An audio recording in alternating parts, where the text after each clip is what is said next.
Bonjour, aujourd'hui je vais vous parler de Geneviève Elverum. C'est une artiste qui fait de la bande dessinée, qui fait également de la musique. Elle a plusieurs pseudonymes. Moi, quand je l'ai rencontrée, j'étais au secondaire. Elle avait 2 ans de moins que moi.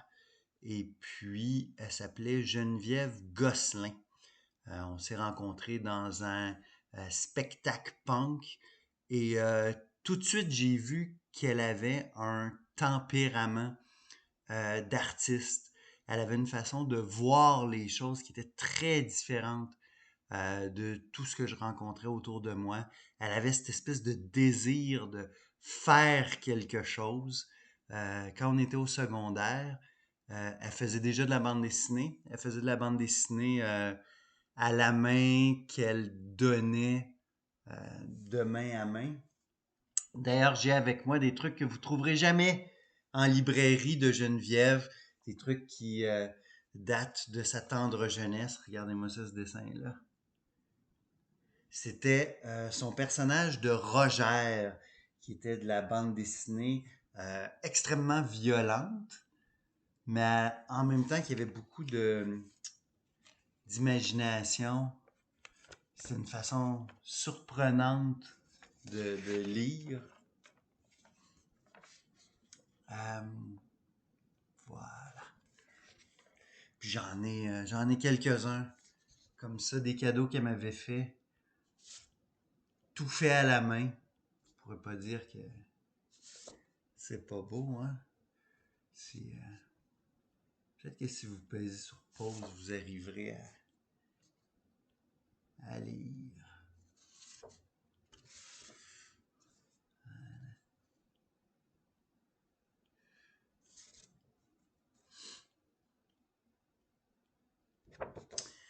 Quand j'ai rencontré Geneviève, elle vivait avec sa mère à Saint-Bruno. Et puis, elle n'avait pas rencontré son père depuis sa tendre enfance. Puis je pense qu'elle avait autour de 15 ans lorsqu'elle a organisé un voyage pour la Colombie-Britannique où habitait son père. Puis elle était toute nerveuse de le rencontrer pour la première fois. Euh, alors à ce moment-là, je l'ai un peu perdu de vue. Elle a quitté la rive sud de Montréal. Elle est allée sur la côte ouest. Et puis, après ça, j'ai entendu parler d'elle dans le milieu de la bande dessinée underground montréalaise. On était dans les années 90. C'était les bonnes années de Julie Doucet, de Richard Suicide, de Henriette Valium. Il y avait plein de BDistes absolument passionnants qui faisaient des trucs brochés à la main qu'on pouvait trouver dans certaines boutiques spécialisées ou même soit chez des disquaires ou dans des spectacles. Elle va arriver sur cette scène-là avec un pseudonyme qui va marquer tout le monde. Elle va se nommer Fidèle Castré. Donc, vous avez ici Mucus de puce numéro 1. Et puis, donc déjà, le dessin changeait.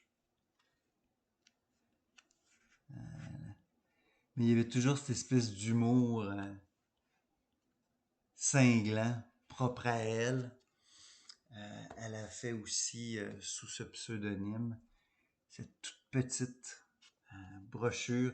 Donc, vous voyez le format, hein, c'est vraiment des trucs, c'est broché à, je vais le mettre dans le bon sens, c'est broché à la main, là, et vous voyez ce que ça donne, là. Ouais. J'avais même un tout petit, une toute petite bande dessinée. Voilà.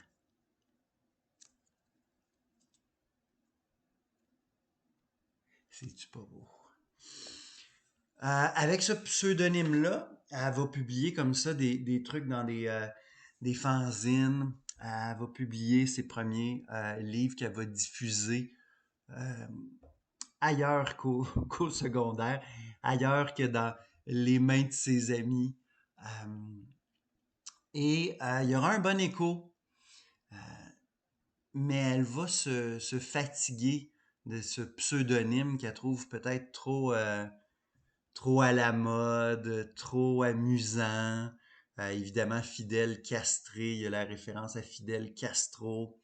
Alors, elle va changer de pseudonyme et elle va publier à partir de, je ne sais pas quelle année, mais un peu après, sous le pseudonyme de Geneviève Castré.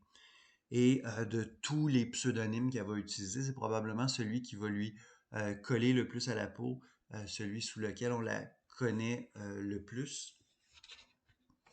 Alors là, bon, j'ai ici Les Frappés. Voilà. Alors déjà, le format va changer. On va arriver avec des livres qui seront reliés. Et elle va développer quelque chose qui est cette espèce de narration sans bulle. Parce que si elle commence avec le dessin trash de ses amis punk montréalais, de plus en plus, elle va adopter quelque chose de, je dirais, d'un peu asiatique dans le trait. Alors, on va aller vers le minimalisme, une certaine forme de symbolisme. Et puis ça va progresser. Il va y avoir de plus en plus d'animaux dans ces bandes dessinées. Ici, j'ai Roula Roulatech. Donc, là, vous voyez là, vers quoi on s'en va. Là. Et on n'est plus du tout dans l'espèce de coup de poing punk des aventures de Roger. On est plutôt dans cette espèce de petit ourson qui se promène dans un bateau plié. Euh, le livre qui, moi, me touche le plus, c'est un livre qui va sortir avec un vinyle. Donc, les deux viennent ensemble. Et c'est le livre Pamplemoussi. Donc, vous voyez la dimension. Là, c'est vraiment la dimension d'un disque vinyle. Et si vous tournez les pages, c'est une page, une case. Et c'est pas vraiment une case, c'est un cercle. Donc, je vais essayer encore là de vous donner une façon de voir correctement. Mais toute l'histoire tient dans une image par page. Je considère que c'est la plus belle bande dessinée que j'ai lue dans ma vie. C'est vraiment magnifique. D'autres bandes dessinées qu'elle va publier sous ce pseudonyme. 10 fabriques qui va être publié, si je ne me trompe pas, en Allemagne. Laissez-moi vérifier. Ouais, Berlin, en 2000. Et encore là, on est dans le style de la case silencieuse. Et c'est probablement ce qui va faire le succès de Geneviève. Geneviève n'est pas une BDiste très reconnue, mettons, dans l'histoire de la bande dessinée québécoise, comme pourrait l'être Michel Rabagliati ou Ziviane. Mais c'est quelqu'un qui va trouver du succès à l'étranger. Elle va être publiée aux États-Unis, elle va être publiée en Europe, elle va faire des expositions au Japon. Bon, ce livre allemand est une des belles réussites qu'elle a faites. Cet univers poétique, elle va l'admettre elle-même, est un espèce de filtre pour ne pas aborder de front les difficiles sujets de sa vie. Elle va laisser tomber ce filtre dans un ouvrage qui peut être considéré comme son œuvre maîtresse. Il s'agit de Susceptible, où là on est dans la bande dessinée autobiographique, où il est question de son histoire familiale, où là les bulles reviennent, les dialogues, les scènes qui l'ont marqué, qui ont été difficiles. Moi qui ai vécu une partie de cette vis là avec elle, j'ai reconnu certains moments. Si on voit ici, là, les punks de banlieue, là, ça, j'y étais, là. Ah, c'est une bande dessinée magnifique en tout point. Euh, Malheureusement, ça va être un peu sa dernière bande dessinée parce que elle va tomber enceinte et en même temps qu'elle va tomber enceinte, elle va développer un cancer. Et là, la grossesse va alimenter les cellules cancéreuses et elle va mourir en 2016. C'était une tragédie sans nom. Je ne peux pas vous dire à quel point j'ai été bouleversé par sa mort. Je le suis encore. Mais Drawn and Quarterly ont eu la générosité de publier récemment ses œuvres complètes. Si j'ai un bémol, si j'ai une critique à faire, pardon, c'est que c'est pas exactement complet. Les bandes dessinées du début, on montre souvent la couverture, comme avec Diffabré, mais on ne montre pas l'intérieur de la bande dessinée. Ceci dit, à partir du moment où on arrive à Pamplemoussi, c'est vraiment exhaustif. Et surtout, l'intérêt premier de cette bande dessinée-là, ça va être de trouver des dessins qui sont uniquement dans des pochettes d'albums, qui sont uniquement sur des affiches, dans des projets marginaux qui ont été... on a même des versions pas terminées. C'est un livre magnifique. Si je regarde, il fait au-dessus de 500 pages. Il est pas donné. C'est au-dessus de 100 $, mais c'est une œuvre tellement riche qu'elle en vaut la peine. Au moment où Geneviève publie au Japon, en Allemagne et ailleurs, elle est rendue à Anacortes, qui est aux États-Unis, dans l'État de Washington, où elle habite avec son conjoint Phil Elverum.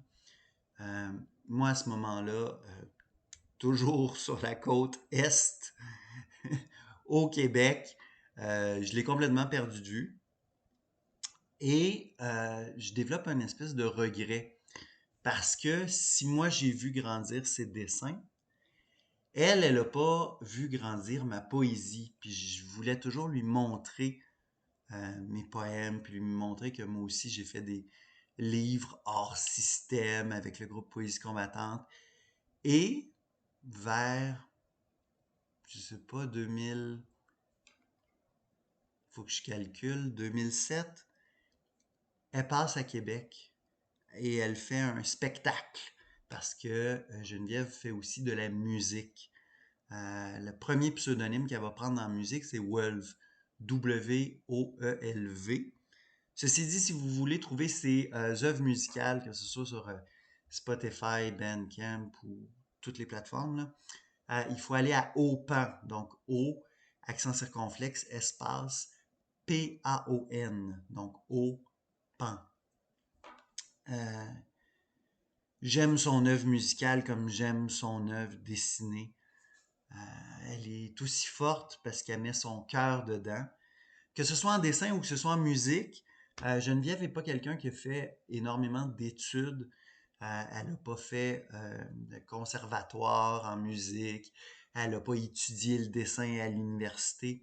Mais elle a passé des heures et des heures et des heures à travailler sur ce qui la passionnait, ce qui fait qu'elle va développer un style qui n'a rien à voir avec l'académisme, mais à l'intérieur duquel elle réussit à mettre toute sa sensibilité. Quand elle passe à Québec en 2007, ça doit faire 10 ans qu'on ne s'est pas vu. Je lui amène des photocopies de ses premiers dessins, puis ça la surprend. Et je lui amène mon premier recueil de poésie qui est Arrivé à B. J'y explique que j'ai écrit ça, que je serais touché si elle pouvait le lire.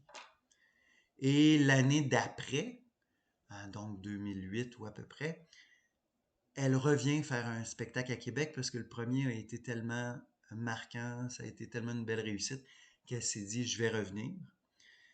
Et quand elle est revenue, elle m'a dit merci parce que le livre que je lui avais donné, que j'avais écrit, était le seul livre de langue française qu'elle a lu dans la dernière année. Alors je restais cette espèce de contact avec cette langue qu'elle s'entêtait à garder au fin fond de la côte ouest américaine. Euh, et puis, ce remerciement m'a touché grandement. Et tristement, c'est la dernière fois qu'on s'est vu.